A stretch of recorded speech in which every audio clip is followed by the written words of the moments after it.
Welcome back.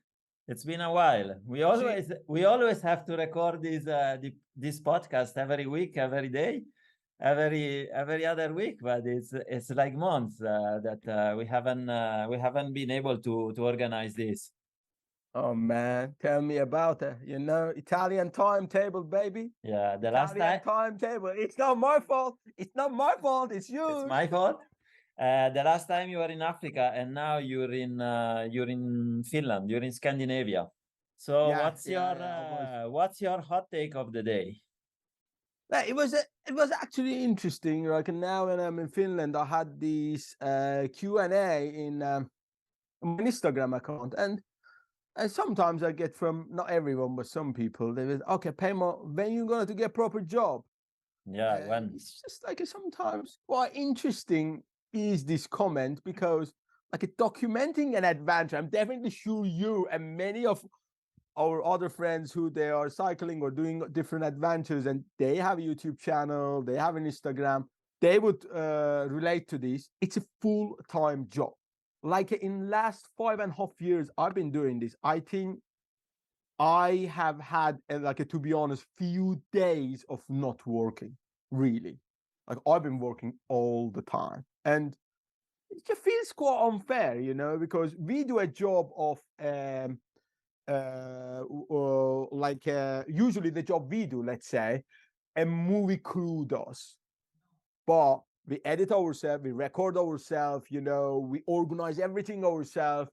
And in the end, getting a comment about like when you're gonna to get proper job, that's quite interesting. Do you agree? Yeah, I mean it takes a long time to edit the post processing, to edit the photos, to edit the videos. It really takes a lot of time, and I think most people, they don't realize how much time and effort it goes into the post processing. My hot take for the day is very similar, because when I publish a video, I usually send a message on Facebook groups, and lately I posted some pictures that goes along to the little text, and there is always me camping somewhere.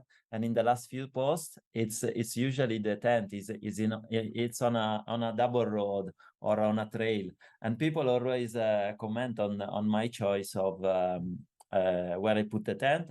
Can I give you a suggestion? You shouldn't camp there because blah blah blah. But if you're not there, if you don't know the situation, you don't know if it's private property, if it's public, if I ask permission, if I didn't ask permission, if there was a bar, if it's locked, if it's closed off. So don't come and comment and tell me what I have to do, because you were not there. But it's okay. It's part of the situation of documenting our adventure. People comment, Yeah. but sometimes the comments are a bit silly, I have to say, because Sometimes if we you're get. not there, you cannot really judge. You have to be there, and then you know the whole situation. But anyway, you recently went back to Finland, and you announced that you have new plans for your adventure, and that you're going to the Americas. You're going to cross the Americas. Did you decide if you start in Alaska or in Patagonia? Yeah, indeed. I decided I'm going to start from Patagonia and go all the way up to Alaska. Maybe I really count down for it. I think I will start at some point in February.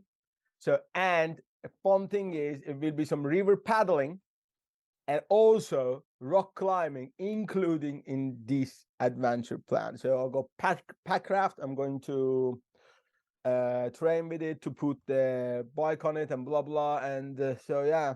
Yeah, be And careful with also the pack rafting, because a couple of cyclists already died in Patagonia pack rafting in the last few years. yeah, So yeah. just be careful, because people, I think, underestimate the dangers of certain places, especially Patagonia, because the lakes and the rivers, they can get very windy all of a sudden, and if you fell into the water, you're dead. Yeah. Because even if you have some sort of device to send an SOS, it's too late. In a few minutes, you will be frozen to death. Yeah. It's very difficult, but very good. I always had a very strange relationship with water, and I almost died a couple of times. So pack rafting, I think is not for me. I like it, the idea. It looks very adventurous, but I think it's not for me. It's not the element. I have too much respect. I already had a couple of close calls with water, so I think I will leave it. But I envy you because I'm the Americas were the first. That's where I started my adventures before Africa, and it's an amazing place. You will have to learn Spanish, but you will be. I'm learning French, baby. I'm learning French. You're going to South America and you're learning French. Okay. Come on, I That's can an use interesting my choice. legs, just like this, shelter, sleeping, food. You're done. Yeah, no, in Patagonia, you will get loads of support from the local people. It's very remote, but you can always get to a farm. And if you ask them, they always give you a place where you can put your tent. Like they always have some empty houses where you can crash for the night, and usually they give you food, water. So it's an amazing place to start your adventure in Americas. It's a bit expensive, I think. Patagonia, Argentina, and Chile are the most expensive countries in Latin America. But incredible. Our friend Stanley did a few good routes there. So he started also in Ushuaia. I think you will have to do his route. It's he published on bikepacking.com a bikepacking route through the Tierra del Fuego. And it's a good route. I did it. From the north to south, you will do it south to north, like him. It's really nice. So you should do. And I'm envy you. I'm really looking forward to this. Yeah. And did you already plan how long it's gonna take you? It took me like 2 years and 10 months, but I stopped a few months here and there. I also had a herniated disc. Yeah, I'm not sure. I'm not sure. I have a friend, she might join now and then, and obviously how it goes. But it's like I hope to finish it in 2 to 3 years. Yeah, that's good. So but I wanted to climb, so I will be going my new bike actually. Also, it's just like a fantastic for an off-road. It's a bikepacking bike. They have a Lotron Finder, so I will take that with me, of course, and some harnesses and climbing shoes and maybe a rope. So I won't be so light again, but I will try to be as light as possible. But actually going from a climbing destination to the climbing destination off-road, that also will be will take a little bit of time, because I'm not going to go straight. It will be a lot of zigzag, and I think climbing gear you can rent it in Argentina, Chile, also in Bolivia. You can rent it in my shoes is like very personal, Yeah, you can bring your own shoes, but the rest of the stuff, I think you can rent it. Also it might be possible. Because to bring a rope on the bike, it doesn't make any sense. Maybe not. Also, what length of the rope are you gonna get?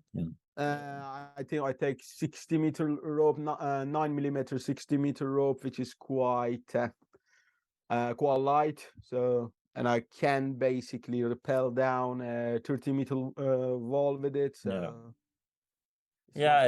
I wouldn't bring a rope. You can bring a few things like your maybe rope. like your shoes, but most of the other stuff you can just rent it. And if you go to with some local climber, they have their gear, like they have a rope, they have ropes and stuff like that, and some stuff they can also lend you. Maybe you could buy a harness. Like a harness is not too heavy. Maybe the shoes and the harness, I guess. But the rest of the stuff, I wouldn't bring. Also, I will do like a sport routes mainly. So you need you need the quick throws and rope. So it will be will be easy. Not any like a traditional climbing, trap climbing, or things like that, because you need like a kilogram of stuff for that. Yeah. It's like it's so heavy. That's great for your new adventure. Really handy. Yeah. I can put you in contact with many people that can host you and help you here and there. Ah, Definitely. that would be awesome. I still have loads of contacts in Yeah. in Latin America. And I'm actually in Spain, so it feels a bit like South America. and especially here in the south, in Andalusia, it's really nice. It's one of my favorite places. I never went around so much in a region like Andalusia. And they grow mangoes and avocados and passion fruit, pistachios. So it feels a little bit like being back in South America, where I would stop on the side of the road and eat a few mangoes and a few avocados and things like that. Yeah. Oh man, that's nice. Well, yeah, to be honest, it was quite a rough choice for me, because I would like to do this big U in Africa. And I had other plan of like doing this 5-athlon across Europe. It means skiing, running, swimming, paddling, and cycling.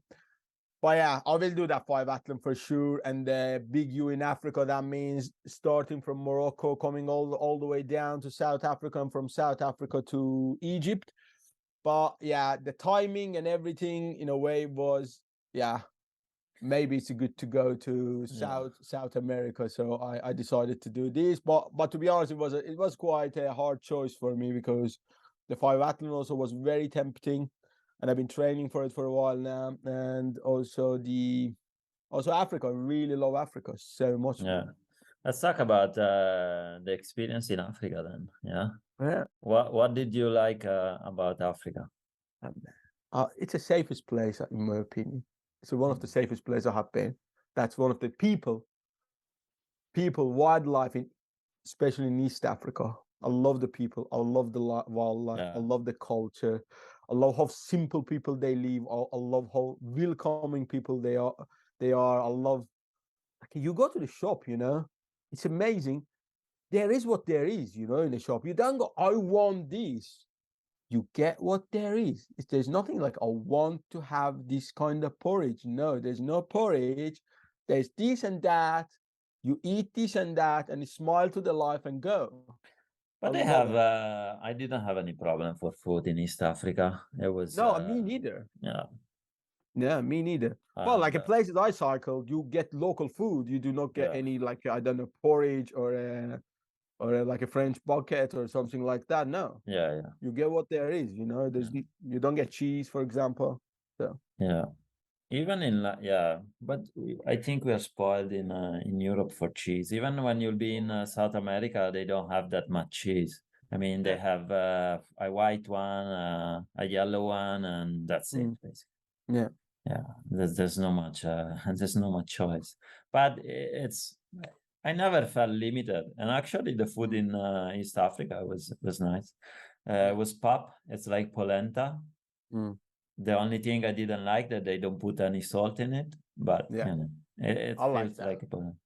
And then rice and beans a lot. But East Africa is very safe. So if someone wants to do Africa, East Africa is quite easy, safe, except maybe like some little areas, maybe in Mozambique, that there is some terrorists in some areas, and Ethiopia, that is a little bit unstable.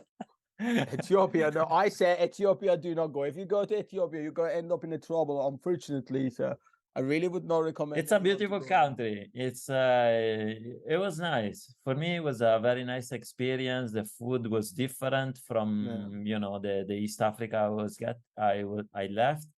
So it was really nice. It was a really nice experience in Ethiopia. I mean, it's not very easy because of the stones that they throw at you. They spit at you. They try to push you off the bike.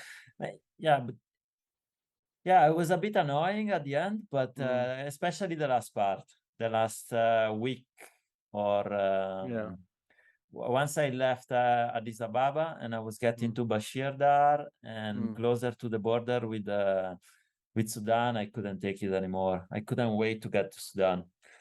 But at the end, it was a nice experience. It's a new country that I saw. The country is beautiful. The mountains are very nice. The Nile, Gorgon. It was really nice. But But the thing is, like at the time you cycled, with the current time is very different. Now the situation is not the same as that time. So now it's really different, and I hope it gets better in the future. But now security situation is not good in Ethiopia, so I highly recommend for people to things avoid change. it. Like if we don't know any cyclists, we don't know any cyclists recently have been there and didn't have any problem. He had an issue also. Lorenzo Barone, he had an issue also. Yeah, and everyone. And also like another couple of guys that was in the WhatsApp group. But it's but even when I was there, you know, there was a few villages close to the border of Sudan, like a month or two before they had a little war, and there was some cycling going through, and the military people, they put them on the convoy, and they said that they were stopping in the village, shooting to the people, and then continuing, stopping to the next village, shoot everybody, and then continue. It was the problem there is it's very tribal, so there's many tribes that they don't get along to each other. They're always fighting. But now it's very unstable, very unstable. Yeah, very unstable. The whole region is very unstable. Yeah, but the rest of Africa, like what I have been, like I haven't been in Ethiopia, but any places I've been in East Africa and in West Africa, I have not had a single issue, and I always felt very, very safe. Yeah, I mean, I felt safer in East Africa than in Latin America. In Latin America, when you get to big cities, always you need to look over your shoulders, and if you get into a collectivo, you know, there is a chance you're gonna disappear. You know. I mean, it's part of. I mean, there are thousands and thousands of people crossing South America every year by bike, and nothing happens. But I mean, shit does happen in these countries, and it's very violent. And I mean, the people are very, very nice, but there is a bit of violence. There is a little bit more violence for sure than Africa. It's an incredible experience crossing Latin America, especially because the language is the same basically from Mexico, from North America till Patagonia, unless you go to Brazil. But all the other countries, you have to learn one language, so it's very easy to travel. French. No, Spanish. Or you can get by with a few words of Italian. But yeah, like incredible experience in Africa for the both of us. So I think we both recommend to cross from Cairo to Cape Town, or Cape Town to Cairo. Yeah. And what would you recommend to someone that wants to cross Africa, East Africa? I would recommend to start from basically, because Egypt and Ethiopia is a little bit of problem. So I would recommend to start from Kenya or South Africa and do that route. I really would recommend that. Yeah, I mean, start from Kenya or end it in Kenya. Egypt is okay. The only problem is the police. Yeah, police is quite annoying. The police is very annoying, but other than that, I had a pretty good experience in Egypt. There is a few people that they try to run some scam with people, because I think it's because they got loads of travelers, loads of tourists, and so. But I didn't have major problems. The only issue I had was the police. And I think it's not safe for me anymore to go back to Egypt. I think it's one of these countries that I don't think I will go back to traveling. It's just not safe for me personally. for the police. But yeah, that's it. For the So police, yeah. very good, very good. So you left Africa and you will go to the Americas. I will. I'm still in Spain. I think the last time we talked, I was in the north of Spain. Now I'm in the south. I did Portugal, and I will go slowly. I will start to go towards Asia. So that's my plan anyway. And I'm missing Asia and Oceania, so Australia, New Zealand. So for in the next few years, I will start. I will be heading east anyway. And after you're done with the east, you're gonna to buy a apartment in Paris and in Rome and have a family and have many kids. Is that true? I'm too old for family. I think that boat is sailed. That boat is. Yeah. Would you can get new boat? Would you travel with a sailing boat? What? Would you travel with a sailing boat? But basically, that's also one of the upcoming apparently things I might do in the future. I've been always thinking about that. Yeah, it's not for me. I got seasick on a pedal boat. You know, there's difference between people, bro. Yeah. I love you, bro. Sorry. So to everyone, me and David, the only thing we agree is maybe day and night, and we joke all the time. And sometimes it's sarcasm jokes, so you guys get used to that. And I apologize if sometimes it's unpolite because, actually I try to be polite. You don't want to hear what we talk off camera, really. Yeah. So let's talk about some gear, because I recently got a few questions on Instagram and people reaching out on social media about sleeping bags. You use Cumulus products. I use Cumulus products. I think in Europe it's probably the best quality money can buy. Indeed. They are now very cheap, but the quality you get is very high. So price for quality, very, very good ratio. But they're not cheap products. But I mean, you can buy one of their quilts, the Dawn sleeping bags or quilts, and if you treat them well, they might last 20 years. Those products last a long time. I think they have lifetime warranty or 5 years warranty. I'm not sure. They have long warranty. So, yeah. And you know what? When I was in Poland, I went to visit their office. They also have a service. You can send them the sleeping bags and they will wash it for you. Oh, I love that. It's something that they don't advertise. Otherwise, they will have people sending 1,000 sleeping bag in one go. So, but they do have this. That's service. What you talk about, isn't it? Yeah. Man, so you use the sleeping bag, the Peyman 600? Yeah, absolutely. Yeah. Was it not a bit too warm for Africa? Because I never closed there.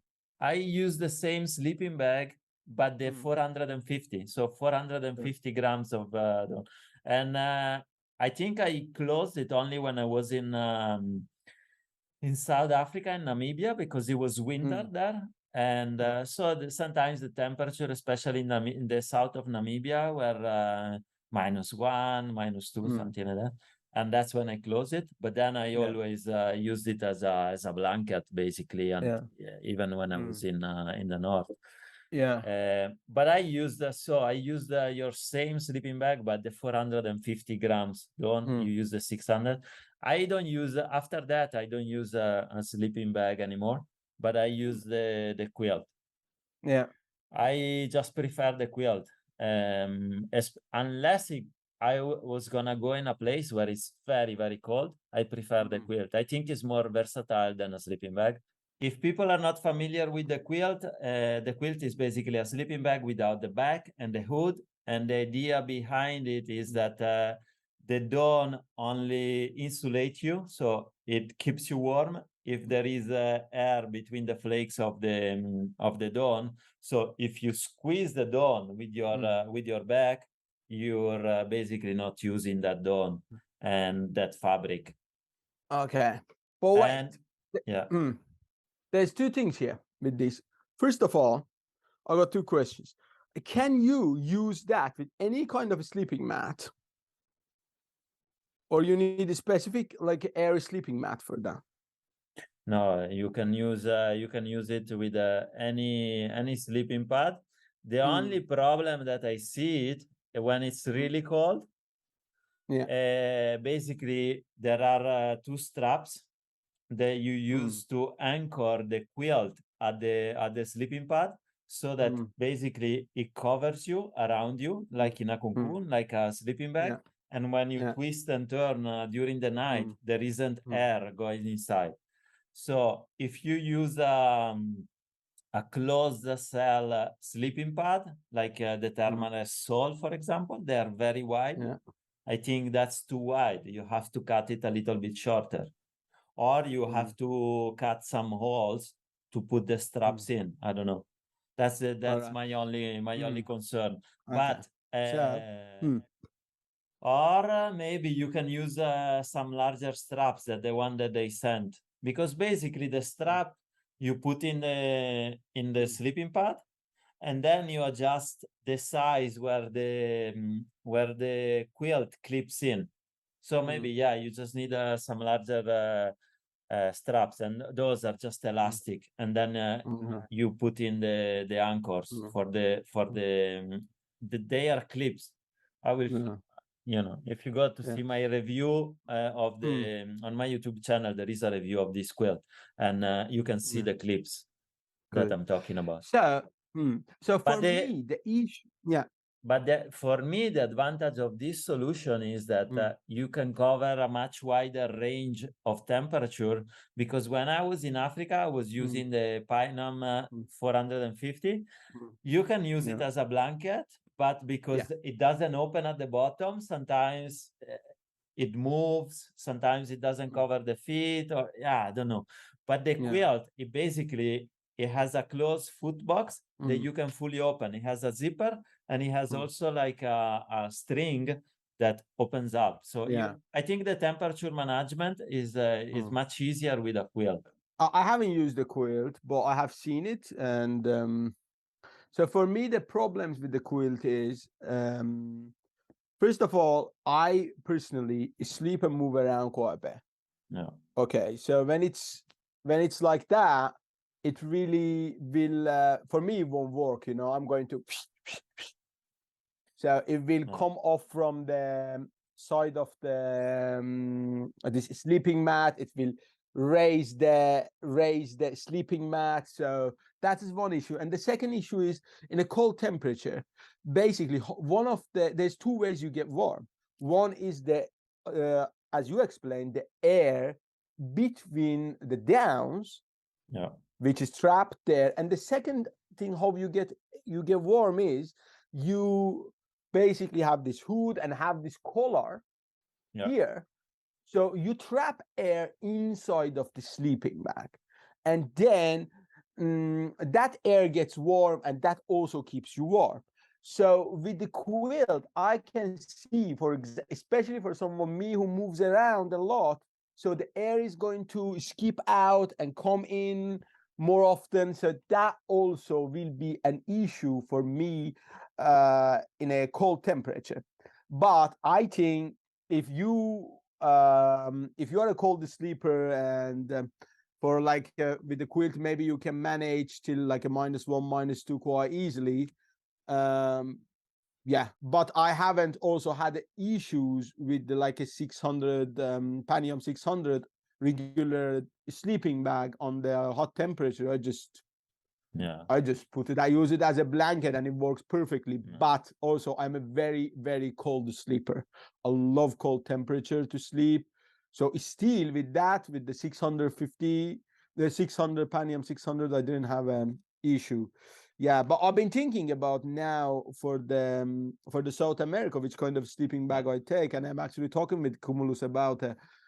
I want to be as light as possible, actually, and I think one of those advantages the quilt offers is the weight reduction, because you don't have that weight of the fabric.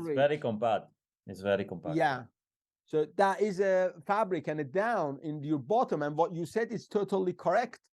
because on your back the down gets squeezed and it's just totally useless. But you know, if you yeah, I don't if know. you watch the video that I published on YouTube, Yeah. and you will see how the anchor, because once the quilt is clipped in, it's Yeah. firm in place. It's basically anchored to the sleeping pad. So if you twist during the night, it's gonna stay there. It's not gonna move. It cannot It's move. not going to move the sleeping pad to the side. No, no, because Okay. you're moving, and Yeah. you're basically Yeah. moving inside. Okay. But Yeah.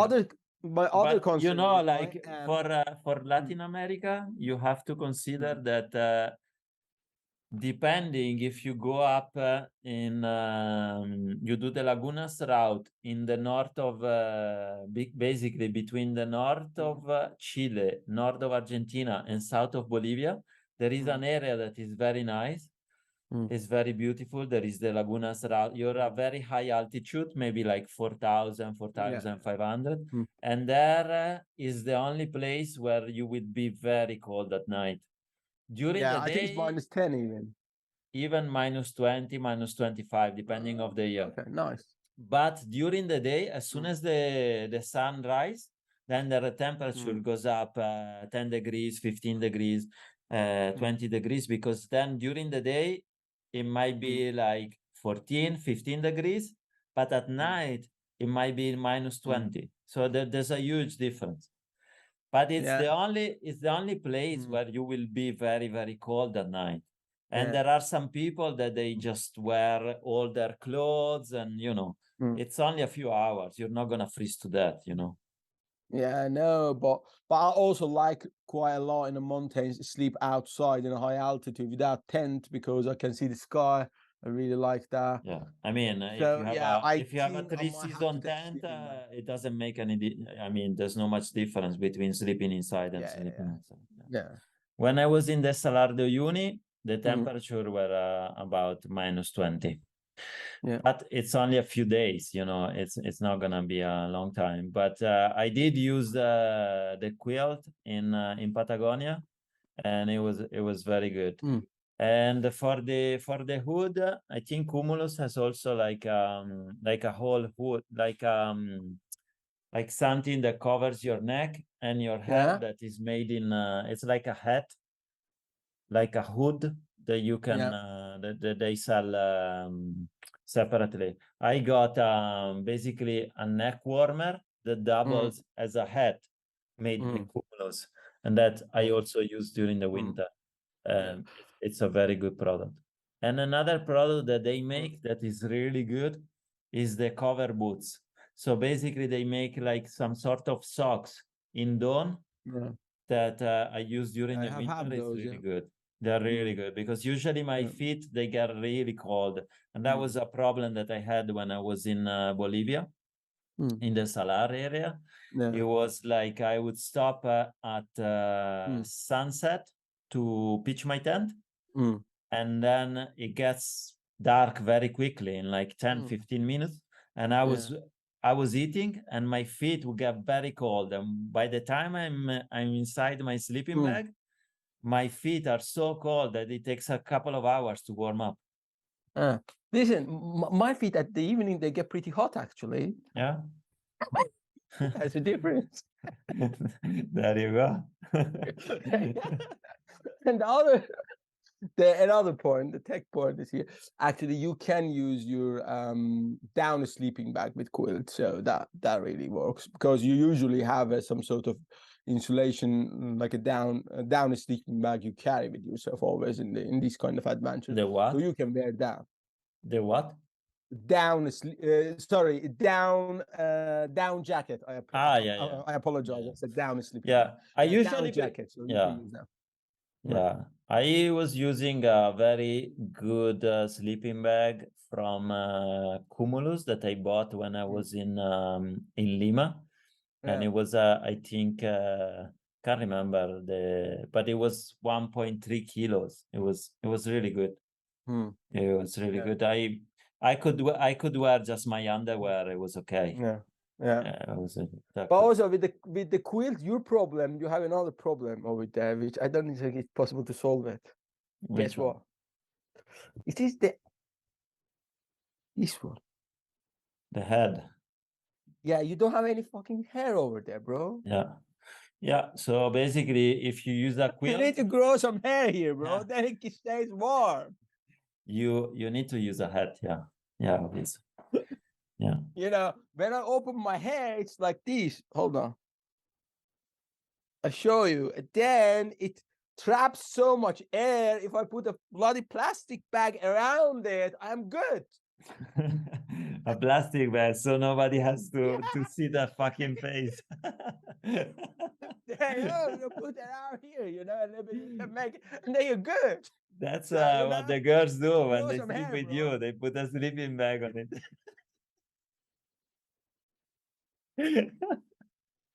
All right. We need to end this one here. And we I have a think conversation. we should end. Yeah. So where can people find follow your adventure?